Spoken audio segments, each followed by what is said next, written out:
नमस्ते हमारे रेलवे की तैयारी करने वाले प्यारे भाइयों। कैसे लगा रेलवे का अचानक से तुम्हारे ऊपर तोप से हमला। रेलवे ग्रुप डी की डेट आ गई ना। हम तो समझाते रहे तुम्हें कि पढ़ लो, इन कोट पोट के चक्करों में ना पढ़ो, चुपचाप मुर्दे की तरह बिना हलक से आवाज निकाले पढ़ते रहो। लेकिन तुम पढ़ने पे ध्यान ही नहीं दिए। हमने कहा था मेरे भाई कि 10th और आईटीआई दोनों बालक पेपर देंगे, वैसा ही हुआ। आपका पेपर ज्यादा लंबा नहीं खिसकेगा, नवंबर में ही शुरू हो जाएगा। देखिए हो गया।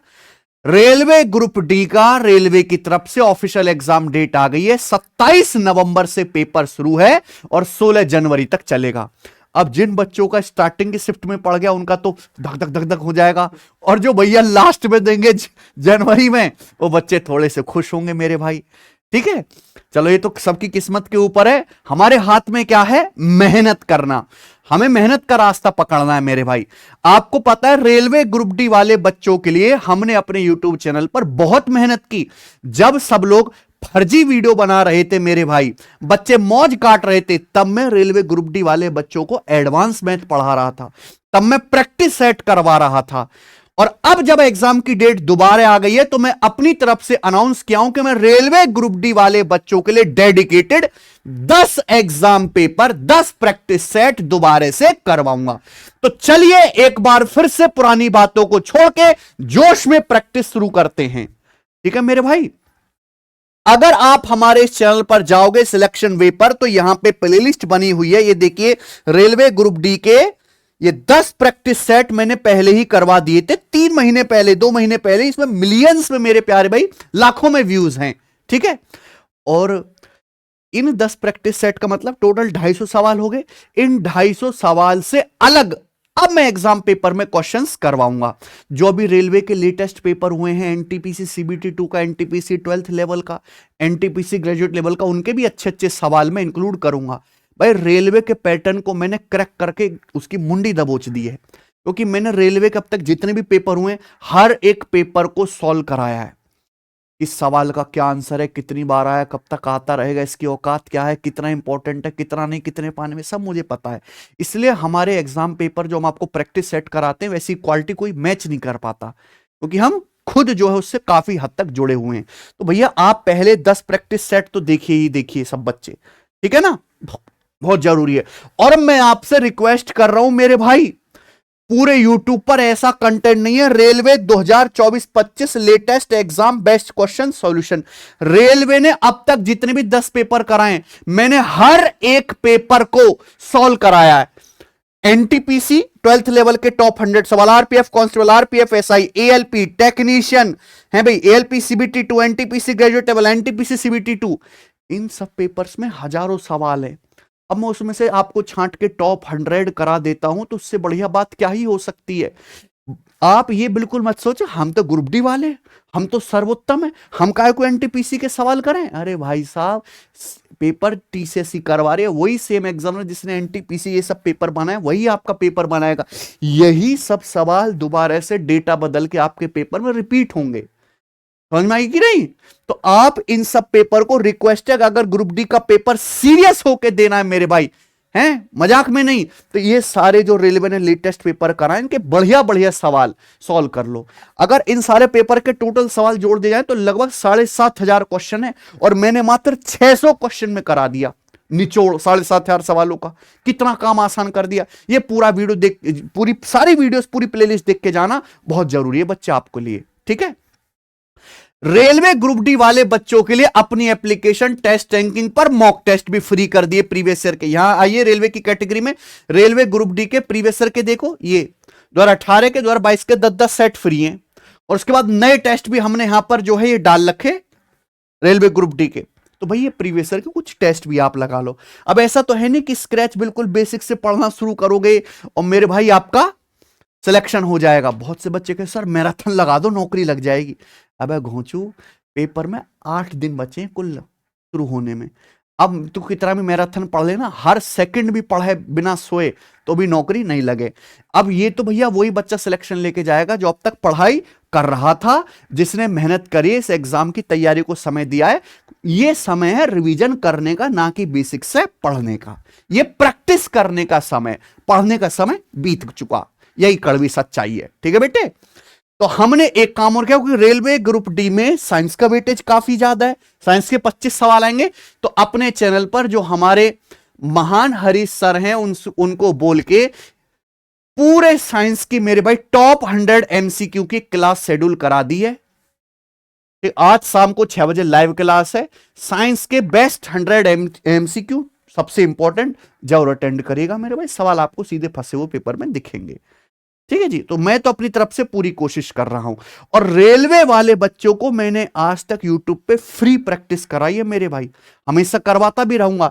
लेकिन देखो, ग्रुप डी के पेपर के बाद रेलवे के 8 पेपर लाइन से होने, एएलपी होना है, एनटीपीसी होना है, जेई होना है, टेक्नीशियन होना है। इन सभी एग्जाम की तैयारियों को बेहतर करवाने के लिए हम अपने चैनल पर रेलवे के लिए अनाउंसमेंट भी कर रहे हैं। ठीक है, 21 तारीख को शाम 7 बजे कैसे रेलवे की तैयारी आपको करनी है हम बताएंगे मेरे भाई। ठीक है, तो ये अनाउंसमेंट भी आप जरूर सुनिएगा। चलिए तो शुरू करते हैं। 10 एग्जाम पेपर फिर से करवाने का हमने प्रण उठा लिया रेलवे ग्रुप डी वाले अपने प्यारे बच्चों के लिए, और आज ये पहला एग्जाम पेपर जो यूट्यूब पर सबसे बेस्ट है, क्वालिटी ऐसी कहीं नहीं मिलेगी, आप मैच करके देख लीजिए, सवाल भी और उनका सॉल्यूशन भी अनबीटेबल है। चलिए पहले सवाल से शुरू करते हैं मेरे भाई, जोश से पढ़िएगा। जब 10 एग्जाम पेपर हमारे कंप्लीट हो जाएंगे तो इनको कंपाइल करवा के मैं 250 सवालों की एक सिंगल वीडियो भी अपलोड करा दूंगा मर्ज करके। ठीक है, आ जाइए शुरू करते हैं प्यारे भाई। सवाल नंबर 1 से पहला सवाल, मैंने 1200 रुपए में 2 पेंडेंट खरीदे। ठीक है, पहला पेंडेंट 10% के लॉस पर, दूसरा पेंडेंट 14% के लाभ पर बेचा। कुल मिलाकर मुझे ना तो कोई हानि हुई ना ही कोई लाभ हुआ, यानी कि नो प्रॉफिट नो लॉस है पूरे ट्रांजैक्शन पे। तो पहले पेंडेंट का क्रय मूल्य ज्ञात कीजिए। सवाल है, मान लो पहले पेंडेंट का कॉस्ट प्राइस है ए और दूसरे पेंडेंट का कॉस्ट प्राइस है बी। यहां तक कोई समस्या? अच्छा, पहले पेंडेंट को जब मैं बेचता हूं तो कितना लॉस हुआ, यानी कि ए का 10% आपको पहले पेंडेंट पे क्या हुआ, लॉस। दूसरे पेंडेंट जिसका क्रय मूल्य बीएस पे लाभ कितना हुआ, 14%, कॉस्ट प्राइस का 14%। लेकिन दोनों पेंडेंट पे मिलाकर ओवरऑल ना कोई प्रॉफिट हुआ ना कोई लॉस। ये कैसे संभव है? जब पहले पेंडेंट पे उतना ही लॉस हो जितना दूसरे पे प्रॉफिट है। एक पे 10 रुपए का लॉस हो, दूसरे पे 10 रुपए का प्रॉफिट हो, तो ओवरऑल कहां जाओगे, जीरो पे। नो प्रॉफिट नो लॉस, यानी कि इक्वल होना चाहिए। फर्स्ट पेंडेंट पे हुआ लॉस दूसरे पेंडेंट पर हुए प्रॉफिट के बराबर होना चाहिए। इक्वल कर दिया मैंने, यहां से 2 से कट जाएगा, 2 पंजे 10 और 2 सत्ते 14, यानी कि यहां से ए बटे बी कितना आ गया प्यारे बच्चों, 7/5। ये दोनों पेंडेंट के क्या, सीपी का क्रय मूल्य का रेशियो आ गया। तो दोनों पेंडेंट का टोटल सीपी कितना आ गया, 7 5 12, जबकि दोनों पेंडेंट खरीदे कितने में, 1200 में। तो 12 की वैल्यू 1200 रुपए कितने गुना बेटे, 100 गुना। तो पूछा है पहले पेंडेंट का क्रय मूल्य यानी कि 7 की वैल्यू, तो 7 की वैल्यू भी प्यारे स्टूडेंट 100 गुना आ जाएगी, 700 रुपए। ऑप्शन नंबर है सी। ठीक है, कितना आसान सवाल था, ऐसे ही करने हैं आपको सवाल। ठीक है, आ जाइए सवाल नंबर 2। कोई ट्रेन 40 किलोमीटर पर आवर की स्पीड से चलती है तो डेस्टिनेशन पर 10 मिनट देरी से पहुंचती है, लेकिन अगर 45 किलोमीटर पर आवर की स्पीड से चलती है तो 4 मिनट देरी से पहुंचती है। ट्रेन द्वारा जर्नी कंप्लीट करने का सही समय क्या है? बहुत बढ़िया, देखो बच्चों, अगर कोई ट्रेन 40 किलोमीटर पर आवर की स्पीड से चलती है, ठीक है, तो डेस्टिनेशन पर कितना देरी से पहुंचती है, 10 मिनट। लेकिन जब वही ट्रेन 45 किलोमीटर पर आवर की स्पीड से चलते तो कितना, 4 मिनट देरी से पहुंचती है। अब एक बात बताइए भाई, ट्रेन को एक जगह से दूसरी जगह डेस्टिनेशन तक जाना है, डिस्टेंस तो सेम जा रही है ट्रेन दोनों केस में। अगर डिस्टेंस सेम है, यात्रा तो सेम ही कर रही है ना ट्रेन, तो स्पीड टाइम का रेशियो क्या होगा, एक दूसरे का उल्टा। बट ट्रेन की स्पीड का रेशियो क्या है, 40 45, 5 से चला गया, 5 अट्टे 40, 5 नाम। स्पीड का रेशियो मेरे दोस्तों 8/9, स्पीड का रेशियो 8/9, तो टाइम का रेशियो क्या आएगा, 9/8, यानी कि 9 यूनिट टाइम लगता था पहले, तो अब कितना टाइम लग रहा है, 8। तो टाइम में डिफरेंस कितने का है, 1 यूनिट का। जबकि टाइम में डिफरेंस है कितना, पहले ट्रेन 10 मिनट लेट हो रही थी, अब 4 मिनट लेट हो रही है, यानी कि 6 मिनट का, 10 और 4 का डिफरेंस। तो 1 यूनिट के लिए 6 मिनट है, तो 9 की वैल्यू कितनी आ जाएगी, 54 मिनट, चाहे पहले केस से कर लो चाहे दूसरे केस से। यानी कि मैं ये कह सकता हूं कि जब ट्रेन 40 किलोमीटर पर आवर की स्पीड से चलती है तो 54 मिनट में डेस्टिनेशन पर पहुंचती है। लेकिन पूछा क्या है, सही समय क्या है? ट्रेन 40 किलोमीटर पर आवर की स्पीड से चलती है, 54 मिनट में डेस्टिनेशन पर पहुंची, 10 मिनट लेट। तो सही समय क्या होना चाहिए था? 54 से 10 मिनट पहले ही पहुंचना चाहिए था। तो जर्नी का एक्चुअल राइट टाइम कितना है? 44 मिनट। Option number. सवाल नंबर 3, एक जिले की जनसंख्या 3,74,000 है, जिसमें से 1,65,000 पुरुष हैं। 42% जनसंख्या साक्षर है, पढ़ी लिखी है। 80% मेल लिटरेट है, 80% पुरुष पढ़े लिखे हैं। तो पूछा है कितने परसेंट महिलाएं लिटरेट हैं, पढ़ी लिखी महिलाएं कितने परसेंट है? तो भाई ये सवाल कैसे होगा? डेविएशन से भी हो सकता है, एलिगेशन से भी। एक जिले की जनसंख्या टोटल कितनी है? 3,74,000, उसमें से मेल कितने? 1,65,000। तो आप मुझे बताओ इस जिले की मेल और फीमेल की संख्या का रेशियो कितना है? कैसे आएगा? आप इनका रेशियो ले लीजिए। ये कट गया है भाई, 165 क्या होता है? 11 गुणा 15, ठीक है भाई। तो किससे देखो, 11 से भी कट गई है, 11 तिया 33, 11 चौक 44, और 11 से मेरे दोस्तों कितनी बार चला जाएगा? 15 बार। यानी कि मैं ये कह सकता हूं कि भाई अगर टोटल 34 लोग हैं जिले में, तो उसमें से मेल कितने हैं? 15। तो फीमेल कितनी होंगी? 34 में से 15 घटाएंगे 19। ये जिले में मेल फीमेल की संख्या का रेशियो आ गया, ठीक है भाई। अब सवाल बोला है कि 80% मेल लिटरेट है, ठीक है बच्चों। और पूरी पॉपुलेशन कितनी पढ़ी लिखी है? मेल प्लस फीमेल मिलाकर 42% लिटरेट है। तो महिलाएं कितनी पढ़ी लिखी हैं? ये सवाल है। पढ़े लिखे लोगों पे क्या लगा देंगे? एलिगेशन। तो 80 में से 42 घटाएंगे तो कितना आएगा? 38। यानी कि 19 की वैल्यू कितनी है? 38% दुगना। तो 15 की वैल्यू भी कितना आएगी? दुगना, 30%।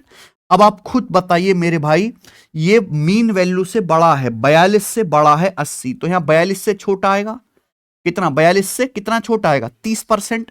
तो 42 माइनस 30, 12%। तो कितने परसेंट महिलाएं कुल पढ़ी लिखी हैं? 12%। ऑप्शन नंबर डी, ठीक है जी। आइए, सेम ब्याज दर पर 2 साल में सिंपल इंटरेस्ट 44 और कंपाउंड इंटरेस्ट 46 रुपए है। तो पूछा है प्रिंसिपल क्या है? ठीक है बच्चों, बताओ। सवाल के अकॉर्डिंग 2 साल सेम ब्याज की दर से 2 साल का सिंपल इंटरेस्ट तो है 44 रुपए और कंपाउंड इंटरेस्ट है 46। प्रिंसिपल पूछा है, ध्यान से सुनेगा। देखो, सिंपल इंटरेस्ट तो हर साल बराबर होता है। अगर 2 साल का सिंपल इंटरेस्ट 44 है तो पहले साल का भी 22 होगा और दूसरे साल का भी 22 होगा। बात समझ में आ रही है भाई? 2 साल का साधारण ब्याज 44 है, तो साधारण ब्याज तो हर साल बराबर होता है, पहले साल भी 22 होगा, दूसरे साल भी 22 होगा। 2 साल का कंपाउंड इंटरेस्ट कितना है? 46। तो 44 से 46 कितना ज्यादा है? 2 ज्यादा है। तो कंपाउंड इंटरेस्ट सिंपल इंटरेस्ट से कितना ज्यादा है? 2 ज्यादा। ये आ गया, ठीक है भाई।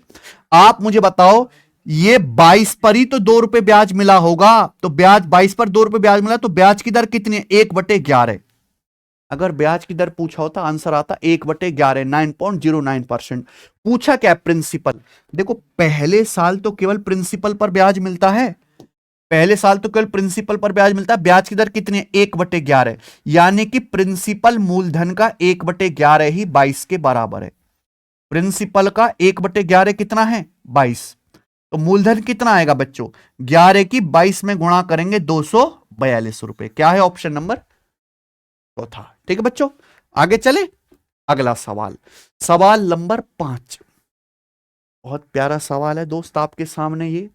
और ये जो सवाल है, ये latest railway NTPC 12th level के पेपर में आया है।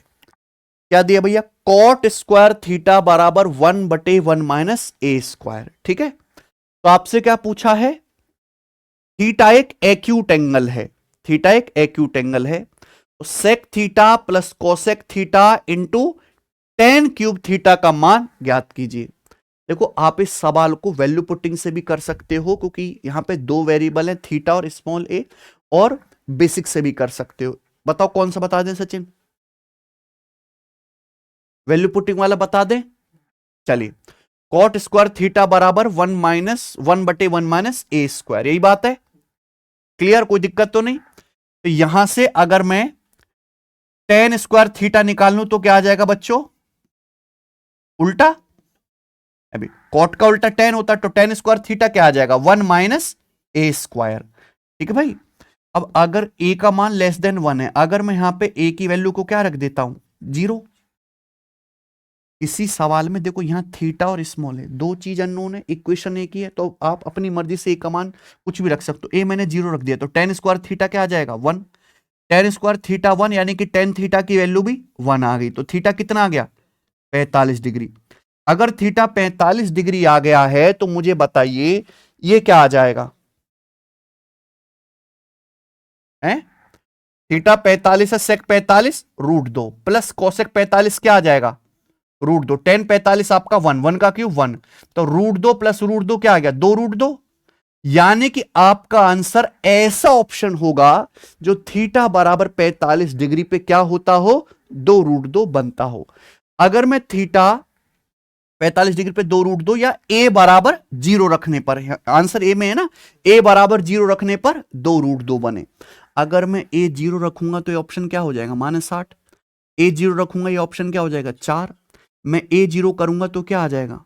2 की पावर 3/2 ये आ जाएगा। और 2 की पावर 3/2 का क्या मतलब है? 2 की पावर 1/2 का क्यूब। भाई 2 की पावर 1/2 का क्यूब यही तो है। 2 की पावर 1/2 यानी कि √2। √2 गुणा √2 गुणा √2 क्या आ जाएगा? 2 √2। यानी कि ये वाला ऑप्शन 2 √2 बनेगा। ये आंसर है। अगर मैं a को 0 रखूंगा तो ये ऑप्शन क्या बनेगा? 2, यानी कि ये भी गलत हो गया। तो इस सवाल का आंसर क्या हुआ फिर? C option. इसका वैल्यू पुटिंग वाला मेथड है और बहुत ही बेसिक है, कोई मुश्किल तो है नहीं। आगे चलते हैं। सवाल नंबर 6। यदि क्लास एक्स के 3 सेक्शन जिनमें 35, 40 और 25 स्टूडेंट हैं, उनके एवरेज मार्क्स हैं 90, 88 और 80, तो आपसे पूछा क्लास एक्स के सभी स्टूडेंट के एवरेज मार्क्स ज्ञात कीजिए। ठीक है भाई। देखो एक 10वीं क्लास के 3 सेक्शन बना दिए हमने। मान लो सेक्शन बना दिए ए बी सी। ठीक है, नाम दे देता हूं मैं। और इनमें जो स्टूडेंट है उनकी संख्या कितनी है? 40, 35, 40 और 25। तो आप एक बार आप और तीनों ही सेक्शन के स्टूडेंट के एवरेज मार्क्स दिए। पूछा सभी सेक्शन सभी स्टूडेंट के एवरेज मार्क्स, यानी कि तीनों सेक्शन के मिलाकर a + b + c। यही तो पूछा है। जहां बीच में प्लस आएगा वहां डेविएशन मेथड आप आसानी से लगा सकते हो। ठीक है बच्चों, कोई दिक्कत इसमें? एवरेज मार्क्स कैसे निकाले जाते हैं? टोटल मार्क्स बटे नंबर ऑफ स्टूडेंट्स। तो आप यहां पे स्टूडेंट की संख्या का क्या ले लीजिए बच्चों? अनुपात। ये किससे कट रहा है? 5 से। तो 5 × 7 = 35, 5 × 8 = 40, 5 × 5 = 25। ये तीनों सेक्शन में स्टूडेंट की संख्या का रेशियो आ गया।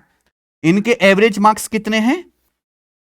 90, 90, 88 और 80। कोई समस्या इसमें? आप बोलोगे नहीं सर कोई भी प्रॉब्लम नहीं है। ठीक है।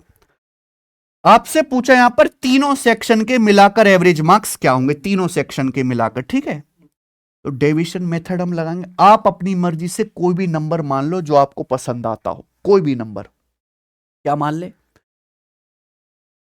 मान लो आप यहां पे 80 मान ले तो 80। क्या मान ले भैया?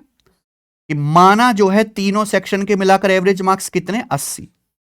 लेकिन ये तो 90 है। 80 से 90 कितना ज्यादा है? तो 7 बच्चों के मार्क्स 10 ज्यादा है। 7 2 70। मैंने 80 माना, ये तो 88 कितना ज्यादा है? 8 ज्यादा है। 8 बच्चों के एवरेज मार्क्स 8 ज्यादा है। 8 8, मैंने 80 माना, ये तो 80 कितना ज्यादा है? 0। तो 5 × 0, यानी कि यहां पे कितने मार्क्स ज्यादा हो रहे हैं? 7 2 70 और 64। 70 और 64 कितना आ जाएगा? 170 और 64 134। डेविएशन आ गया। केक कटेगा तो सब में बटेगा। टोटल स्टूडेंट कितने हैं? 7 8 15 5 20। 20 में डिवाइड कर दीजिए तो कितनी बार चला गया मेरे भाई? 6.7। यानी कि पूरी क्लास के एवरेज मार्क्स आ गए 86.7। ये आ गए सवाल का आंसर, ऑप्शन नंबर डी। ठीक है प्यारे भाई, देखो ये इसका तरीका है एक। आप यहां पे यूनिट डिजिट भी मैच कर सकते हो, एग्जैक्ट कैलकुलेशन भी कर सकते हो। जब नहीं कि आप 80 मानो, कुछ और भी मानोगे तो भी आंसर सेम ही आएगा। मैं अच्छे अच्छे सवाल करवाऊंगा अब इन टेस्ट में। ठीक है। The price of petrol increase by 50%, by what percent should its consumption be reduced such that expenditure on it increases by 11% only? बताइए, हैं? पेट्रोल के प्राइस कितना बढ़ जाता है? 50%। इसकी खपत कितने परसेंट कम करी जाए कि इसका खर्चा केवल 11% बढ़े? ध्यान सुनिएगा, डेटा बहुत आसान है। मैंने मान लिया कि पेट्रोल का प्राइस कितना है? 100 रुपए पर लीटर, ठीक है। पेट्रोल का प्राइस कितना हो गया? 50% बढ़ गया। 100 से 50% बढ़ के कितना हो गया? 150 हो गया। लेकिन आदमी बोला ना भाई, मैं 150 रुपए नहीं खर्च कर सकता पेट्रोल पे, मैं तो अपना खर्चा केवल 11% ही बढ़ाऊंगा। यानी कि 100 से 11% ज्यादा, कितना? केवल 111 ही खर्च करूंगा। तो भाई पेट्रोल हो चुका है 150 रुपए का, वो कितने का डलवा रहा है गाड़ी में? 111 का। तो गाड़ी में पेट्रोल कम डलेगा। कितना? 150 से 111 कितना कम? 39 का कम डलेगा। कितने पर? 150 पर। परसेंटेज में कितना? इंटू 100%। ये आ जाएगा बच्चों, कोई समस्या? तो 50 दूनी और 50 तिया, ठीक है। तो 39, ये 39 दूनी 78/3, 26%। यही आ गया। यानी कि 26% आपको जो है कंजम्पशन कम करना पड़ेगा, ठीक है। Option number 2। आइए सवाल नंबर 8। यदि 6x बराबर कोसेक थीटा है, 6/x बराबर कोट थीटा है, तो 18x² माइनस 1/x² की वैल्यू क्या है? बताइए। त्रिकोणमिति का सवाल है, कैसे होगा? कोसेक और कोट आपको दिखाई दे रहा है, देखते ही आपको समझ जाना है भाई। ये कैसा आएगा? जब स्क्वायर करके घटाओगे, बताओ, और तो कोई रास्ता है नहीं। आप इसका स्क्वायर करो, इसका स्क्वायर करो, घटाओगे तभी तो ये चीज आएगी। 6x का स्क्वायर क्या होता है? 36x² माइनस इसका भी स्क्वायर करते हैं, 6/x का स्क्वायर क्या आएगा? 36/x²। और बराबर राइट साइड में क्या आएगा बच्चों? Cosec square theta minus cot square theta. पूरी दुनिया जानते हैं कि cosec square theta minus cot square theta क्या है बच्चों? 1। ये 1 आ गया। तो 36x² माइनस 36/x² की वैल्यू 1। पूछा क्या यहां पे? आधा। भाई 36 का आधा ही तो 18, तो क्या करना है? 2 से भाग। 2 से भाग करोगे तो 18x² माइनस 18/x² की वैल्यू कितनी आ गई? 1/2। तो इस सवाल का आंसर क्या है? C option. आइए सवाल नंबर 9 बनाइए। देखो ये सवाल बहुत ज्यादा इंपॉर्टेंट है।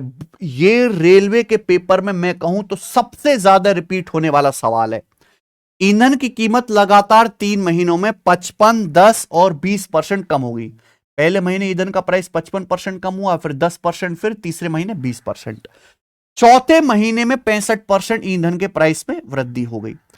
तो पूछा चौथे महीने में ईंधन की कीमत उसके मूल कीमत की तुलना में कितने परसेंट की वृद्धि या कमी हुई। यानी कि 4 महीनों में फ्यूल के प्राइस में नेट कितने परसेंट चेंज आया। यही है।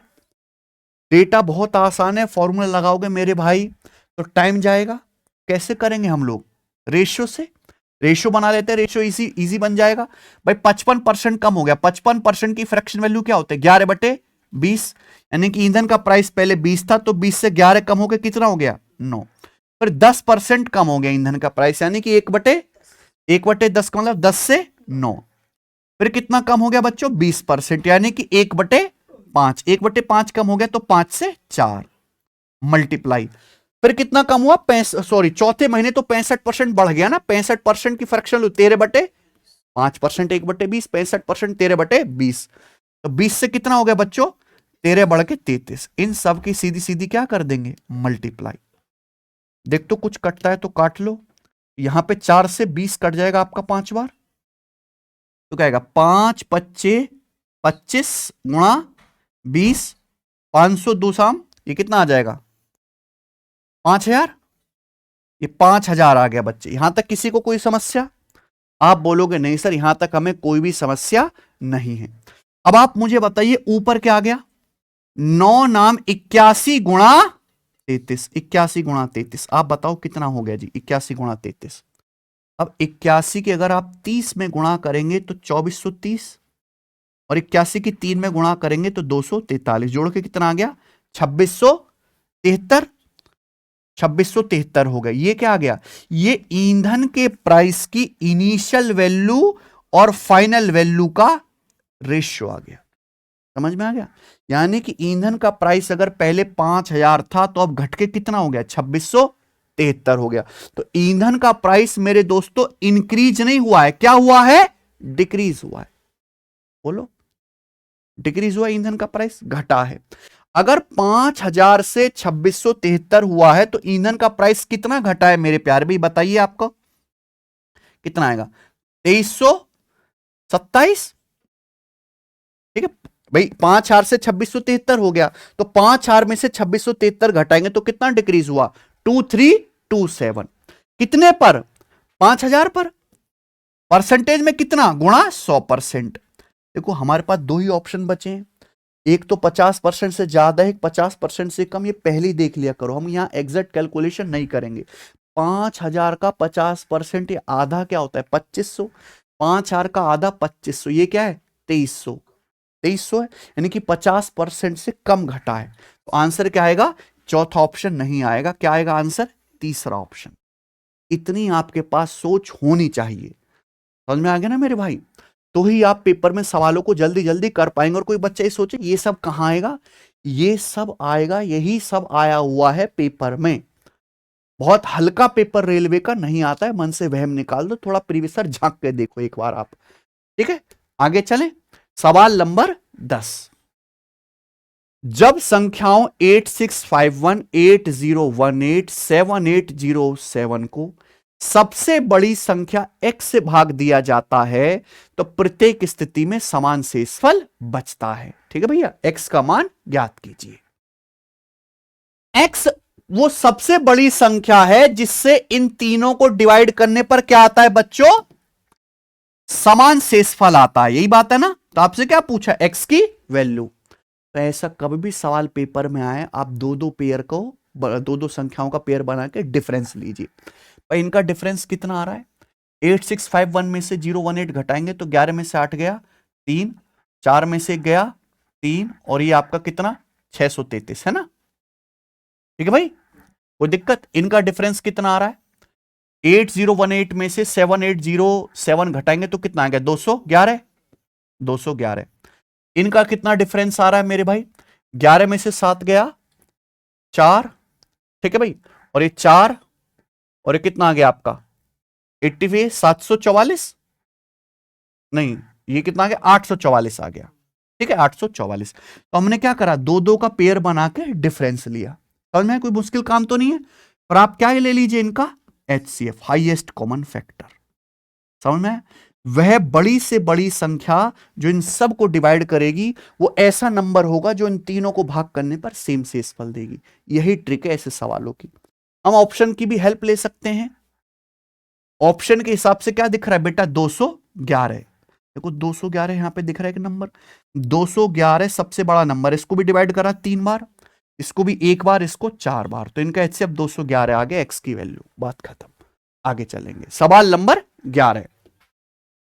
A square plus B square बराबर 148, ए बी बराबर 54। तो आपसे क्या पूछा है? ए प्लस बी बटे ए माइनस बी। अलजेब्रा का सवाल है भाई। स्टूडेंट आपसे ए प्लस बी बटे ए माइनस बी पूछा गया है, लेकिन दिया क्या है? A square plus B square और ए बी। देखो ये डायरेक्ट नहीं आएगा मेरे भाई। मुझे बताओ ए प्लस बी का स्क्वायर क्या होता है? ए प्लस बी का स्क्वायर होता है A square plus B square plus 2ab। आप मुझे बताओ प्यारे भाई कि ए माइनस बी का स्क्वायर क्या होता है? ए माइनस बी का स्क्वायर होता है A square plus B square minus 2ab। लेकिन ये स्क्वायर तो है नहीं, ये क्या आ जाएगा बेटा? इसका अंडर रूट। लिख सकते हो ऐसे? आप बोलोगे हाँ जी सर। बच्चों छोटे बालक की तरह अब केवल आपको यहां पे वैल्यू ही तो रखनी है। A square plus B square की जगह 148, ये 148 रख दो। ए बी कितना है? 54, 54 दूनी 108। 148 में हम लोग 108 जोड़ेंगे तो क्या हो जाएगा? 256 बटे ए स्क्वायर प्लस बी स्क्वायर 148। 148 में से क्या घटाएंगे हम? 108, तो कितना बचेगा? 40 बचेगा। ठीक है जी, इसका अंडर रूट। ये आंसर होना चाहिए। ठीक है ना दोस्त?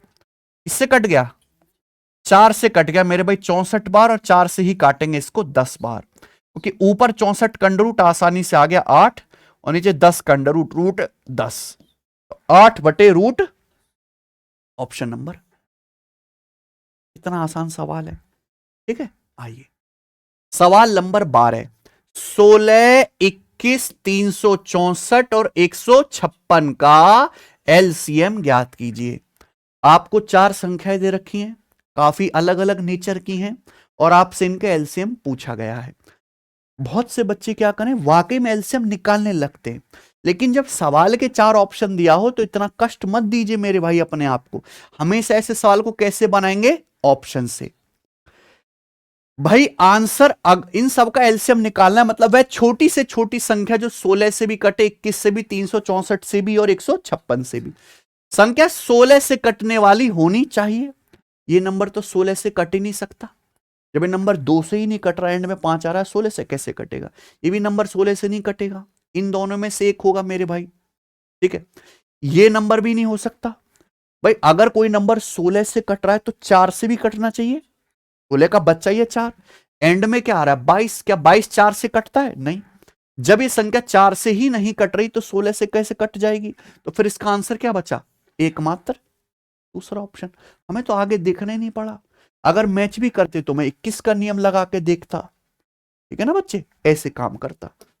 हाँ, सवाल नंबर है आपके सामने अगला 13, बनाइए बच्चों।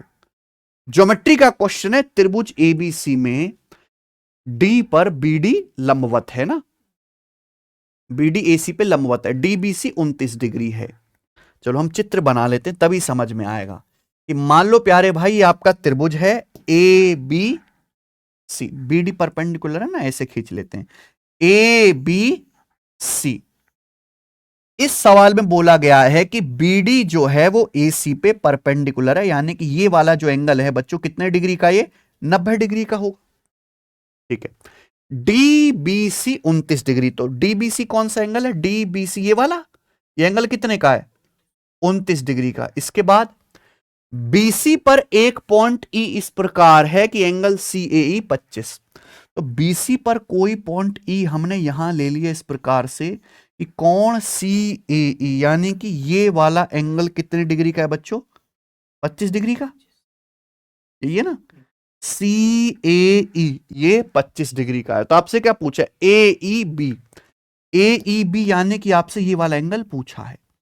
तो जब तक आप डायग्राम नहीं बनाओगे समझ ही नहीं आएगा, बेशक आसान सवाल क्यों ना हो, कि सवाल होगा कैसे, ठीक है, चित्र बनाना ही पड़ेगा। अब बताइए, अगर आप ध्यान से देखें ये वाला एंगल जो है ये त्रिभुज ए सी ई का एक्सटीरियर एंगल है भाई, ये कौन भाई, अगर आप इस समकोण त्रिभुज को देखो बीडीसी को, ये 90 डिग्री है, ये 29 डिग्री है, तो ये वाला एंगल कितना होगा, ये 90 डिग्री है, तो बाकी दोनों का जोड़ भी 90 होगा, तो 90 में से 29 घटाएंगे तो कितना आ गया 61 डिग्री।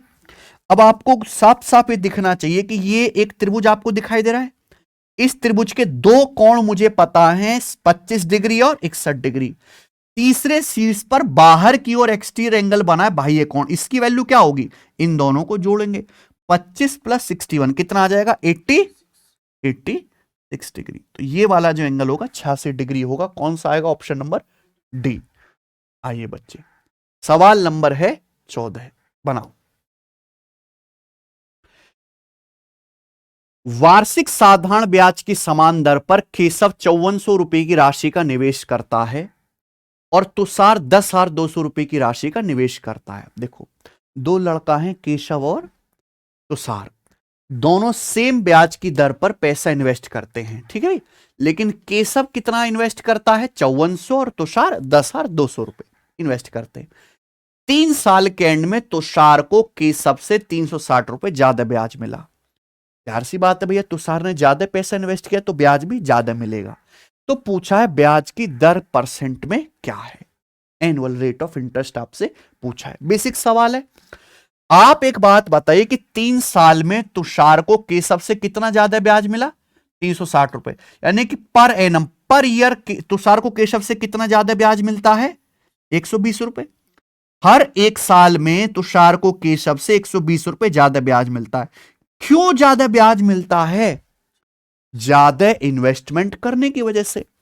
भाई केशव ने 5400 रुपए इन्वेस्ट करें, तुषार ने 10,200, यानी कि तुषार ने केशव से कितना ज्यादा पैसा इन्वेस्ट किया है?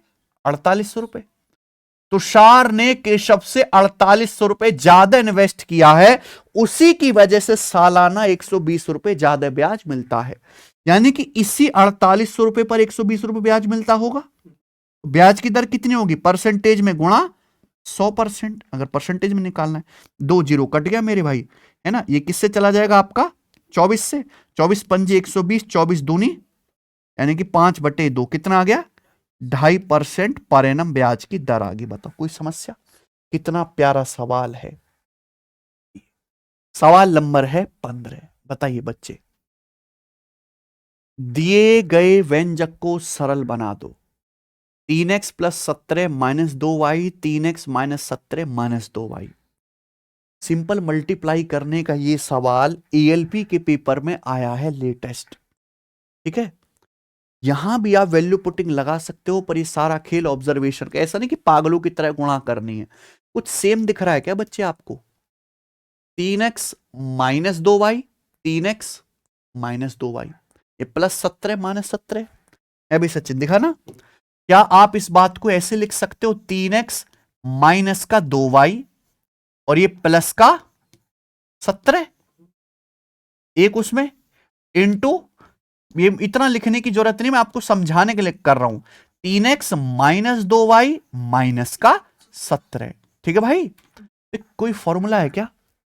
a + b into a - b, a + b into a - b, बच्चों क्या हो गया? a² - b², यानी कि 3x - 2y का होल स्क्वायर माइनस 17 का होल स्क्वायर। ठीक है ना? आप इतना अपना विकसित कर लो दिमाग, इतनी प्रैक्टिस कर लो कि ये आपको लिखना ही ना पड़े। समझ में आया? तो ये -17 का स्क्वायर -289 आएगा, यानी कि ये वाला ऑप्शन तो है नहीं। आपको क्या करना? 3x - 2y का स्क्वायर, तो क्या आएगा? 9x² + 4y² और -2 भी करेंगे तो 2 तिया 6 दूनी -12xy आएगा। -6xy नहीं आएगा, +12xy नहीं आएगा, क्या आएगा? -12xy। क्या है option number? x² -12xy + 4y² -289। आइए, सवाल नंबर है आपके सामने 16, करो। The speed of stream is 9 km/h। धारा की चाल 9 km/h है।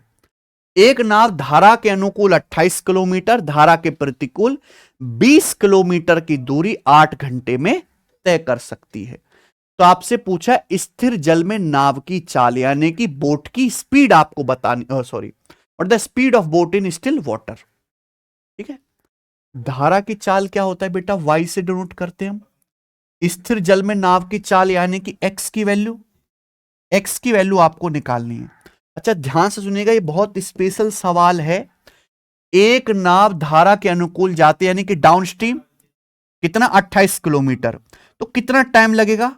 टाइम बराबर डिस्टेंस बटे स्पीड। डाउनस्ट्रीम की स्पीड क्या होती है? x + y।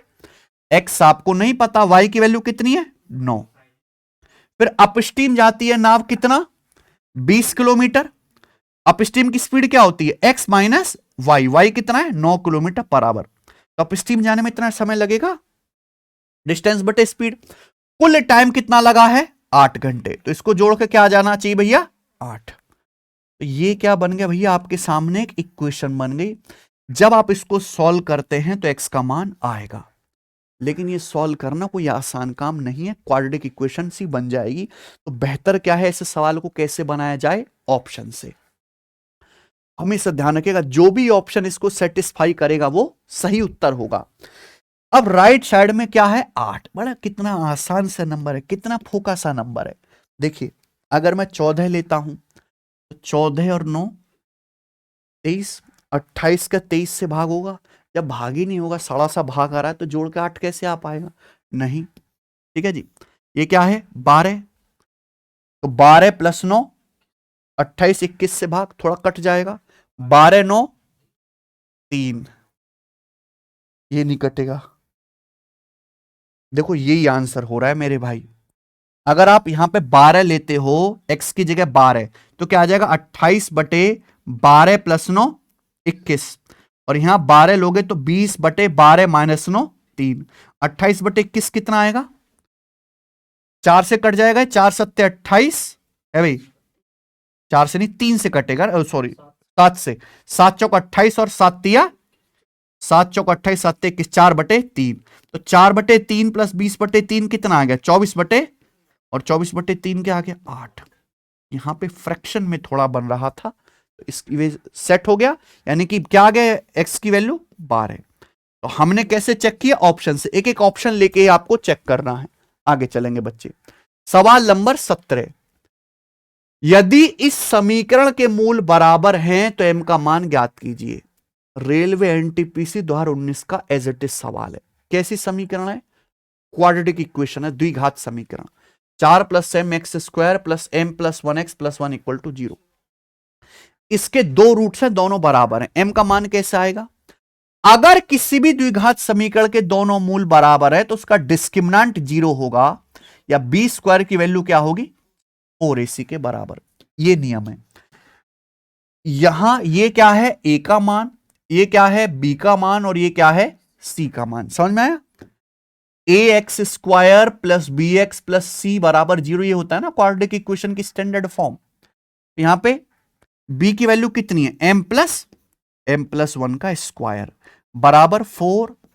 a की वैल्यू कितनी है? 4 + m, और c का मान कितना है स्टूडेंट? यहां से 1। ठीक है भाई? तो यहां से m की वैल्यू पूछिए आपको, बस अब सॉल्व करना है। तो आ गया m + 1 का स्क्वायर, m² + 2m + 1 बराबर राइट साइड में 4 चौक 16 + 4m। तो ये इधर आ जाएगा भाई। m², 2m में से 2m - 4m माइनस का 2m, और 1 में से 16 घटाएंगे माइनस का 15 बराबर 0। ये क्या बन गया? एक क्वाड्रेटिक इक्वेशन, द्विघात समीकरण। यानी कि यहां से m की दो वैल्यू आएंगे, और ऑप्शन में दो वैल्यू दे भी रखी हैं। ठीक है? या तो ऑप्शन से चेक कर लो या इसको सॉल्व कर लो। द्विघात समीकरण सॉल्व करने का तरीका पता है? जल्दी, ऐसी दो संख्याएं ढूंढो जिनकी गुणा कर दूं तो -15 है, जोड़ दूं तो -2 आए। बताओ कौन सी है? गुणा कर दूं तो -15 आए, 5 तिया 15, 5 तिया 15, लेकिन जोड़ के आना चाहिए -2, तो -5 और 3। अगर आप इनकी गुणा करोगे -15 आएगा, जोड़ोगे मेरे भाई -5 और 3 -2 आएगा।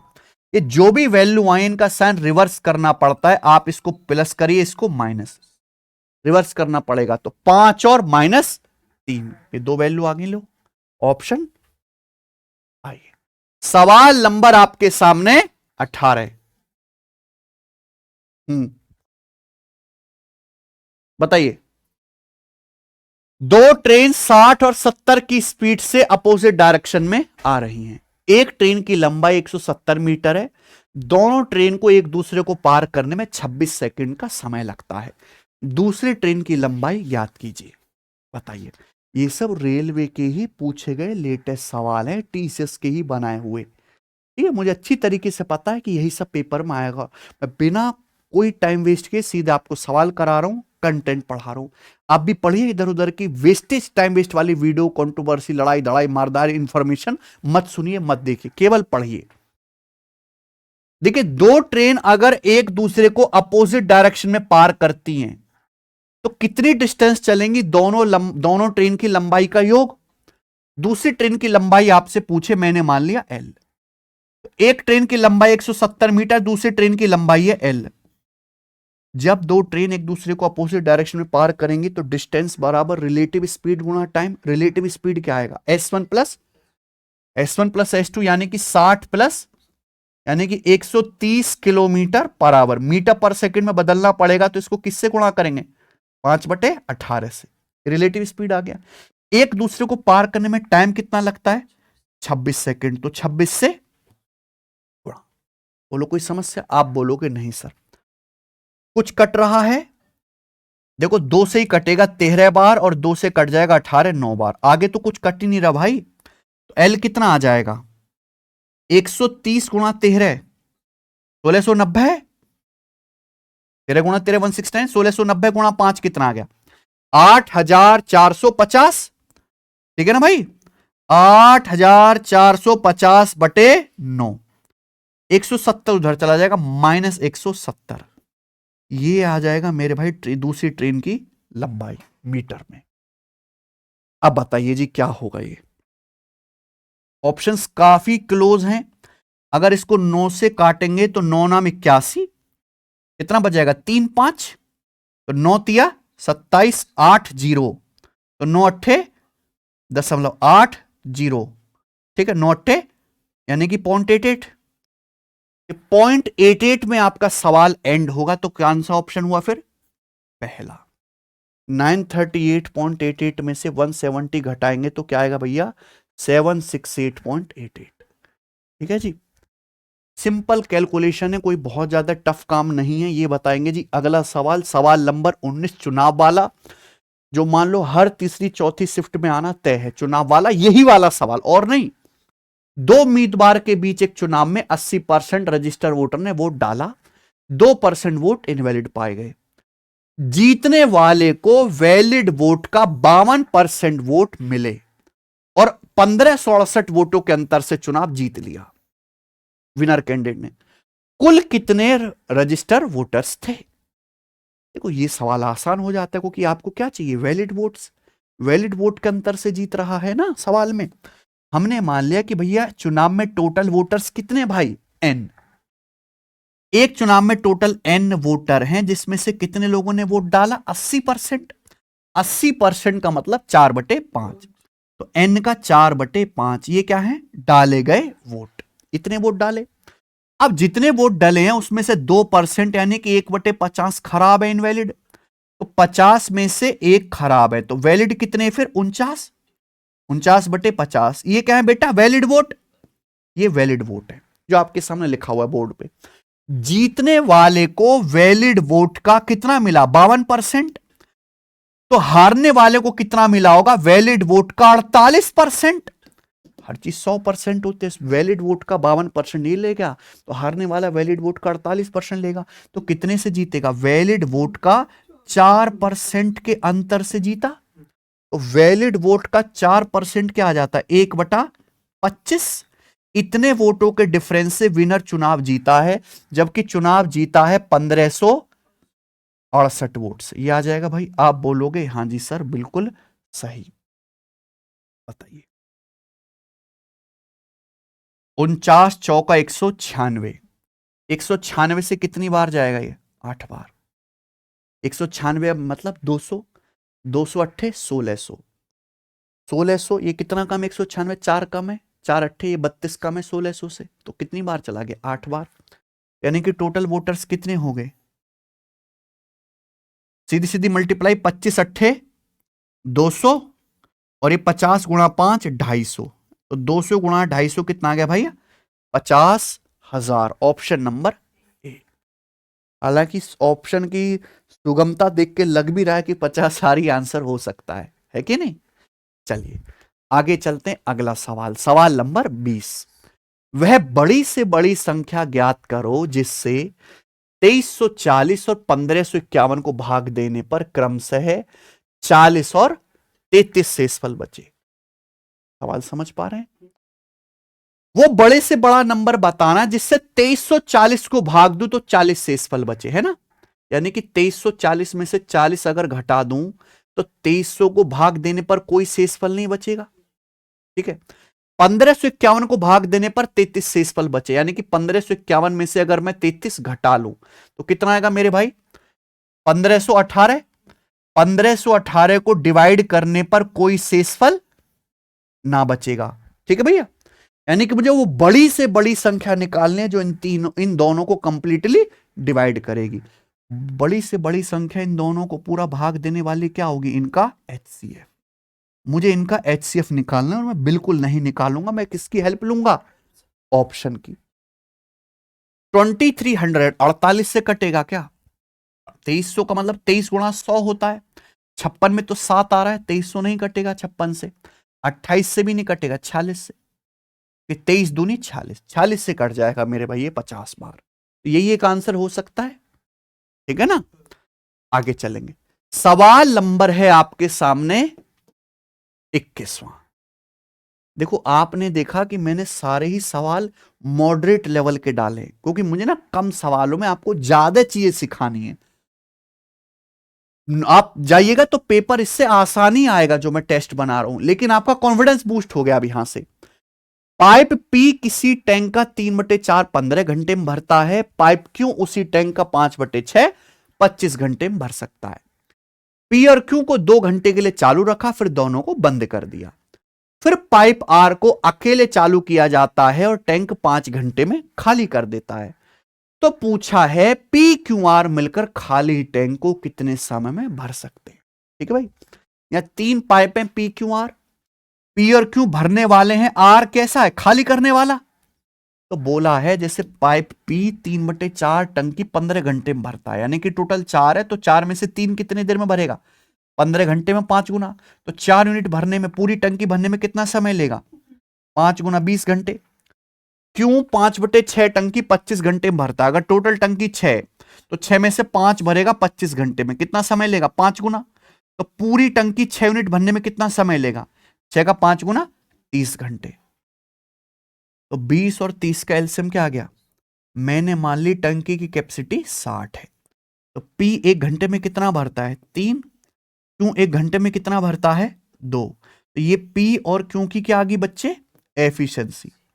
हमने पी और क्यू को 2 घंटे के लिए चालू करा, तो आप बताओ पी और क्यू मिलकर 1 घंटे में कितनी टंकी भरेंगे, 3 और 2 5, तो पी और क्यू इस हिसाब से 2 घंटे में कितना भर देंगे फिर 10, तो पी और क्यू ने 10 यूनिट टंकी भर दी 2 घंटे में। फिर हमने क्या करा, चुपके से दोनों पाइप पी और क्यू बंद कर दिए। फिर हमने पाइप आर को अकेले चालू कर दिया, और पाइप आर का काम है टंकी को खाली करना। टंकी के पानी को 5 घंटे में खाली कर देता है। टंकी कितनी भरी गई है अब तक, जितनी टंकी भरी गई है उतनी तो खाली होगी। 10 यूनिट टंकी खाली होगी कितने समय में, 5 घंटे में, तो 1 घंटे में कितनी खाली करेगा पाइप आर, 2 यूनिट। तो पाइप आर की एफिशिएंसी क्या आ गई, -2। पूछा है तीनों पाइप मिलकर खाली टैंक कितने समय भरेंगे, तीनों पाइप यानी कि पी क्यू और आर मिलकर। भाई टैंक की कैपेसिटी कितनी है, तीनों पाइप मिलकर, भाई पी और क्यू की एफिशिएंसी कितनी है, आर की कितनी है -2, यानी कि 5 - 2 3। तीनों पाइप मिलकर 3 एफिशिएंसी के साथ टंकी भरेंगे। पूरी टंकी कितने समय में भरेगी, 20 घंटे में। आंसर क्या हुआ जी, ए ऑप्शन। तो मुश्किल सवाल तो नहीं है, लेकिन आपको स्टेप बाय स्टेप करना है। आगे चलेंगे, जल्दी से टेस्ट खत्म करते हैं। 22वां, which of the following ratio is the greatest, कौन सा अनुपात यहां पर सबसे बड़ा है, 33:72, 40:53, 28:74, 45:85, यही है। देखो आप ऐसा मत सोचना कि यहां पे आप भाग देने लगोगे, ठीक है ना, क्योंकि डिवाइड करके फिर आप चेक करो, ये तो बहुत बेकार काम है। कौन सा अनुपात सबसे बड़ा है, 33/72, हालांकि 3 से कट भी रहा है, कितना आ गया जी 11/24। ये है 40/53, और ये कितना है 28/74, है ना, ये किससे कट गया, 2 से भी कट गया, 14/37। और ये कितना है प्यारे बच्चों, 45/85, किससे 5 से कट रहा है ना, 9/17। अब बताइए बच्चे कौन सा रेशियो इनमें सबसे बड़ा है। डिवाइड करना सॉल्यूशन नहीं है। आप ये देखिए मेरे प्यारे भाई, ये है 24 का ये लिखा हुआ 11, यानी कि 24 का आधा 12 होता है, ये आधे से कम है, बोलो। 24 का आधा 12 होता है, तो ये आधे से क्या है, कम है। 53 का आधा कितना होता है, 26.5, ये क्या लिखा हुआ है 40, यानी कि आधे से ज्यादा है काफी। ये क्या भैया 37 का आधा क्या होता है 18 के करीब, ये 14, यानी कि आधे से कम है। ये क्या है 17 का 8.5, 8.5 से थोड़ा सा बड़ा है, यानी कि ये दोनों संख्याएं तो आधे से 1/2 से कम ही हो गई। ये वाला तो सबसे बड़ा हो ही नहीं सकता, इन दोनों की वैल्यू 1/2 से कम आएगी, यानी कि इन्हीं दोनों में से आंसर होगा। या तो 40/53 या 9/17। ठीक है भाई। अब इनमें बड़ा छोटा बताना है तो आप ये देख सकते हैं कि 53 का आधा साढ़े उससे काफी ज्यादा बड़ा है 40, काफी ज्यादा बड़ा। और 17 का आधा 8.5 उससे हल्का सा बड़ा ही है 9, यानी कि ये वाली फ्रैक्शन बड़ी होनी चाहिए। सचिन समझ गए होंगे क्या ये? तो 40:53 यहां सबसे बड़ा है। ठीक है। अगर आप ये नहीं जा कर पाते हो, इतनी बुद्धि नहीं है, तो जैसे ये दो फ्रैक्शन है 40/53, 9/17, इनमें सबसे बड़ा छोटा आपको बताना है। तो क्या कर दो बच्चे, ऐसे क्रॉस मल्टीप्लाई। 40 गुणा 17 653, निम्मा कितना आ जाएगा मेरे भाई? 450 और 27 477। तो बताओ कौन सा नंबर बड़ा? 680। तो जो संख्या बड़ी आएगी क्रॉस मल्टीप्लाई करने पर वो फ्रैक्शन भी बड़ी होगी। ये दूसरा तरीका है। चलिए ठीक है भाई। नहीं है मन, नहीं है पूरी तैयारी। 2026 में जो रेलवे के 8 पेपर होने वाले हैं मेरे दोस्त, एसएससी के जो एग्जाम होने वाले हैं, अगले साल सरकारी नौकरियों के लिए बहुत सुनहरा होने वाला है भाई। और पहली जो वैकेंसी आएगी एसएससी जीडी की, 50,000 से ज्यादा वैकेंसी होंगी उसमें। अगर आपको ये सब एग्जाम क्रैक करने हैं तो आप सिलेक्शन एप्लीकेशन पर हमारा 0 to हीरो बैच जो चल रहा है गणित के लिए, इसको ज्वाइन करके पढ़ सकते। कोई जबरदस्ती नहीं है, लेकिन वाकई में अगर प्री से मेंस लेवल की पढ़ाई करनी है, इकट्ठे अर्थमेटिक एडवांस, तो इससे बेहतरीन रिसोर्स कोई नहीं है। ठीक है। आइए सवाल हम करेंगे कौन सा बच्चों? 23वां। ABCD एक चतुर्भुज है जिसमें AB और DC क्या है? समांतर। E और F विकर्ण ACBD के मध्य बिंदु। AB, अच्छा चारों भुजाएं दी हैं, EF की लंबाई कितनी है? कैसे करेंगे सचिन ये सवाल? भाई साहब मान लो कि जैसे ABCD एक चतुर्भुज है, ABDC समांतर है, DC बड़ा है ना, ट्रिपेजियम ही बनेगा क्योंकि यहां पे ABDC ये पैरेलल है। समझ में आया? तो ये ABCD एक चतुर्भुज है जिसमें AB और CD क्या है बच्चों? पैरेलल साइड है। तो इसको बोलते हैं हम ट्रिपेजियम, समलंब चतुर्भुज। ठीक है। ई और एफ डायगोनल AC और BD के मिड पॉइंट। अब अगर हम इसके डायगोनल खींचे, ये डायगोनल AB, ये BD हो गया, ये AC हो गया, इन दोनों डायगोनल के मिड पॉइंट है मेरे प्यारे भाई। AC का मिड पॉइंट और ये BD का मिड पॉइंट है। कौन कौन से? E और F। ये डायगोनल के मिड पॉइंट है। तो आपसे क्या पूछा है? इस EF की लंबाई। ट्रपेजियम के विकर्णों के मध्य बिंदु को मिलाने वाली जो लाइन है EF, इसकी लंबाई पूछी है। ये क्या आएगा? आप मुझे बताओ, AB की लंबाई कितनी है? 45। CD की लंबाई कितनी है? 53। ये पैरेलल साइड की लेंथ है। तो किसी भी ट्रपेजियम में डायगोनल के मिड पॉइंट को मिलाने वाली जो लाइन होगी, ये क्या है? पैरेलल साइड के डिफरेंस का आधा होगी, यानी कि 53 माइनस 45/2, यानी कि कितना आएगा बेटा? 8/2, 4 सेंटीमीटर। Option number C. ये सवाल बहुत आ रहा है पेपर में, ये चित्र बनाने की जरूरत नहीं है आपको, सीधा कर सकते हैं आप। ठीक है ना? बस आप समझ लीजिएगा ट्रपेजियम है ये। आइए सवाल नंबर है स्टूडेंट आपके सामने यहां पर 24, बनाइए। 2 पेन और 19 पेंसिल 118 रुपए के। पेन की कीमत 5 रुपए पर पेन कम हो जाती है, पेंसिल की कीमत 4 रुपए पर पेंसिल बढ़ जाती है। तो 5 पेन और 8 पेंसिल की कीमत है 144 रुपए। पूछा 14 पेन और 6 पेंसिल की ओरिजिनल कीमत कितनी होगी? सवाल है, टाइम टेकिंग क्वेश्चन है मेरे भाई। ये सवाल इक्वेशन सॉल्व करने वाला बहुत पॉपुलर है रेलवे के पेपर में, बहुत पॉपुलर। जो बच्चों से हो या ना हो, पर एग्जामिनर को देना है ये सवाल। मान लीजिए जैसे एक पेन की कीमत है X रुपए, एक पेंसिल की कीमत है Y रुपए। तो सवाल में पहली बात क्या बोले कि 2 पेन यानी कि 2X के, और 19 पेंसिल की कीमत 19Y। ये कितनी दी है सवाल में? 118 रुपए। बोलो कोई समस्या? आगे क्या दिया? पेन की कीमत 5 रुपए पर पेन कम हो जाते, पेन की कीमत पहले X थी, अब कितनी होगी? X minus 5। और पेंसिल की कीमत 4 रुपए पर पेंसिल बढ़ जाती, पेंसिल की कीमत क्या हो गया? Y plus 4। ये हो गई। तो क्या बोला है? अब 5 पेन और 8 पेंसिल, इनकी कीमत कितनी हो जाती है? 144 बराबर 144। बोलो कोई समस्या? तो यहां से क्या आएगा मेरे भाई?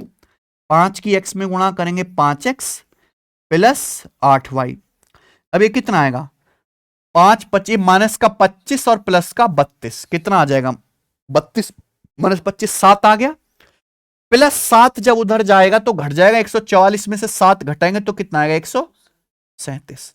तो दूसरी इक्वेशन आ गई। तो यहां से दूसरी इक्वेशन आ गई 5x प्लस 8y बराबर 137।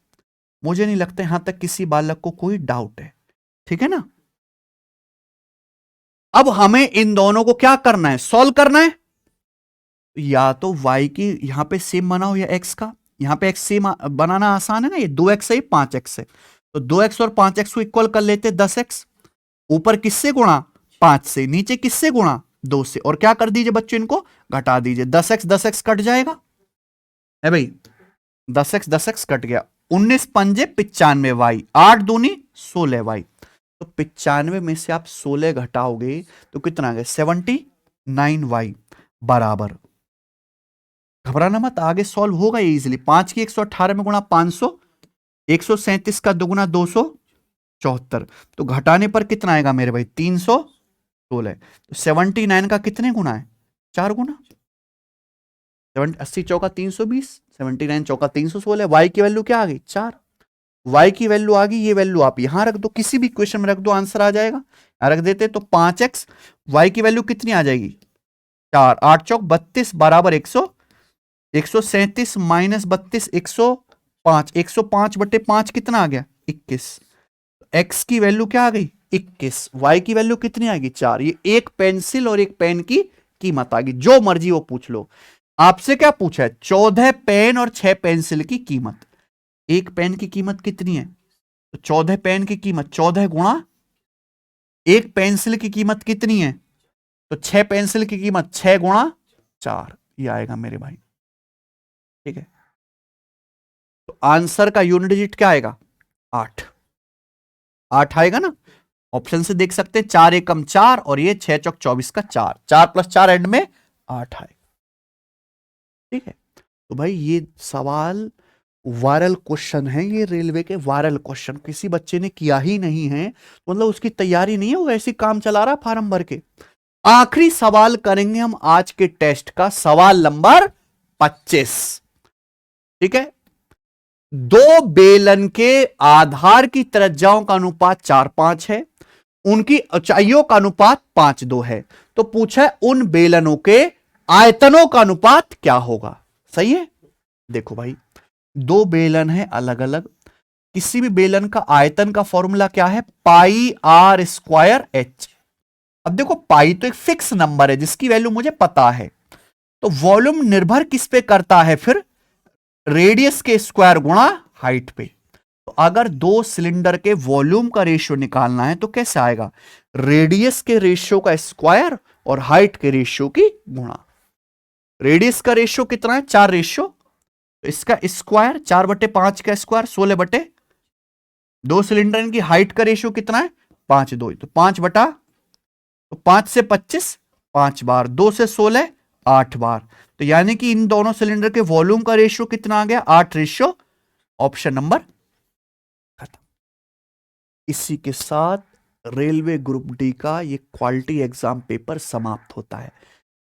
पेपर का लेवल मॉडरेट टू डिफिकल्ट था मेरे भाई, इससे आसानी पेपर आएगा। अगर आपके 25 में से मेरे भाई 21 सवाल के आसपास या उससे ज्यादा ठीक हुए हैं तो आपकी तैयारी बढ़िया है, वरना अगले साल का ग्रुप डी देखना मेरे भाई, इस साल का तो भूल जा, ठीक है बच्चों। तो कैसा लगा आपको ये आज का एग्जाम पेपर, सवाल कैसे थे, इनका सॉल्यूशन हमने कैसा करवाया, मुझे कमेंट करके जरूर बताइए। आप चाहते हो कि मैं सीरीज आपके एग्जाम तक, जब तक एग्जाम खत्म नहीं होता मैं कंटिन्यू करता रहूं, आपको टेस्ट करवाता रहूं, तो ज्यादा से ज्यादा कमेंट करना, शेयर करना मेरे प्यारे भाई, ठीक है जी। चलिए अपनी राय कमेंट में करके जरूर बताया करो, पॉजिटिव वे में हमें मोटिवेशन मिलता है, उत्साह मिलता है, क्योंकि जब बच्चे पढ़ते हैं तो हमें लगता है कि हमारी मेहनत सफल हो रही है, ठीक है। बहुत बहुत धन्यवाद इस वीडियो को देखने के लिए। हमारी तरफ से जिन बच्चों का भी ग्रुप डी का पेपर है उनको बेस्ट ऑफ लक, बढ़िया से पेपर करना और एक टेस्ट जरूर लगाते रहना डेली।